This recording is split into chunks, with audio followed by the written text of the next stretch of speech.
നമുക്കിന്നൊരു സിമ്പിൾ കറി ഉണ്ടാക്കാം. കറി എന്ന് പറയാൻ പറ്റില്ല, ഒരു താളിപ്പ്. ഇനി കുറേയല്ല കുറച്ചായി അതിങ്ങനെ ആലോചിക്കുന്നത് ഉണ്ടാക്കാൻ എന്തോ ഉണ്ടാക്കാൻ മടിയോണ്ട് എന്തോ അങ്ങോട്ട് മാറിപ്പോയി. ഇന്നതിന് പറ്റിയ സാഹചര്യമാണ്. കാരണം ലിച്ചുണ്ട് വീട്ടിൽ, ആൾക്ക് ചെറിയൊരു പനി. അപ്പം ഓക്കെ, ഈ മസാലക്കറി ഒന്നും അധികം പറ്റില്ലല്ലോ നമ്മൾ ഈ പനിയാകുമ്പോൾ. അപ്പം വിചാരിച്ചൊരു താളിപ്പ് ഉണ്ടാക്കി കൊടുക്കാം.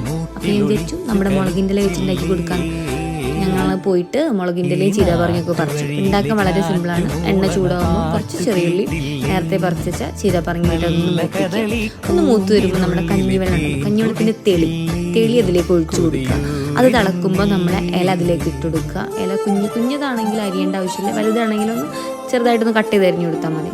വലിയ വേവൊന്നുമില്ല, നമ്മൾ ആ മുരിങ്ങിൻ്റെലൊക്കെ വേവിക്കില്ല അതേപോലെ കുറച്ച് വെന്ത് കഴിഞ്ഞാൽ സാധനം സെറ്റാണ്. ഇതൊരു ഉണക്കമീൻ കൂടി ഉണ്ടെങ്കിൽ അടിപൊളിയാണ്. ഒന്ന് ട്രൈ ചെയ്ത് നോക്കൂ, സൂപ്പറാണ്. അപ്പോൾ ഓക്കെ, ബൈ.